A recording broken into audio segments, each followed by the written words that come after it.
fleeing war and persecution. But since the start of the pandemic, only a fraction of that number have been allowed into the country.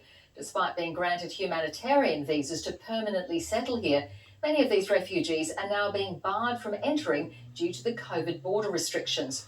With no idea when the ban will be lifted, the stranded refugees say they're at breaking point. Lydia Feng has tonight's special report. I'm worried a lot because they live in a conflict area, can't get medication, can't get to school.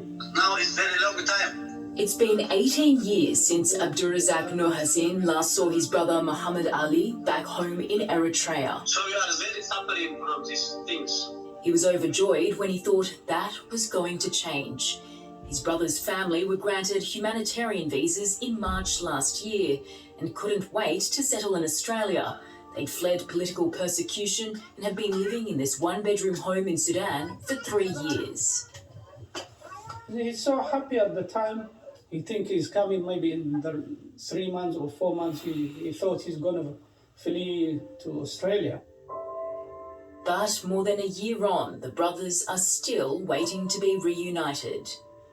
Muhammad Ali is one of thousands of refugees who are currently in limbo, locked out of Australia due to the government's border restrictions. Unlike Australian citizens and permanent residents, humanitarian visa holders can be effectively blocked from entering the country under the travel ban. That's because they're not yet permanent residents. They have to arrive in the country first. It is very hard life here, very hard life. No security, no school for my children. I am afraid for my children because of the ethnic war. Stressful. Abdurazak has applied for a travel exemption on behalf of his brother 3 times. All were rejected with no explanation. Salal Sultan's brother also faces an uncertain future. Khalil and his family escaped religious persecution in Iraq and have lived in Jordan for 4 years.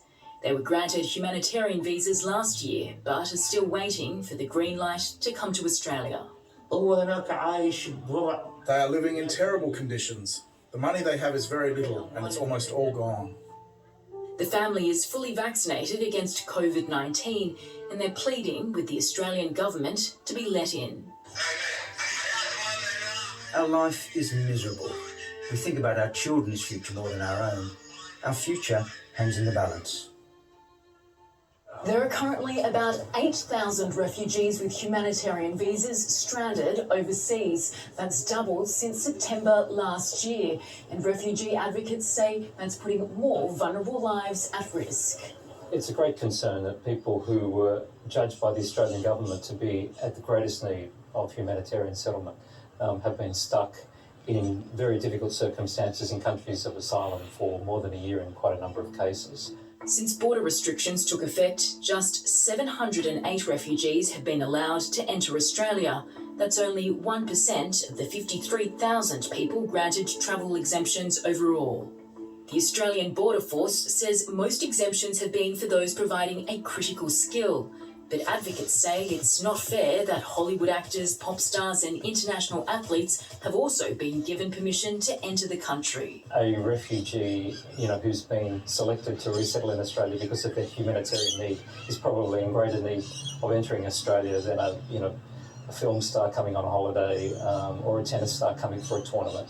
The Refugee Council is calling on the government to grant more exemptions to refugees. If 50 or 100 refugees per week were given the opportunity to come to Australia, it would make a great difference.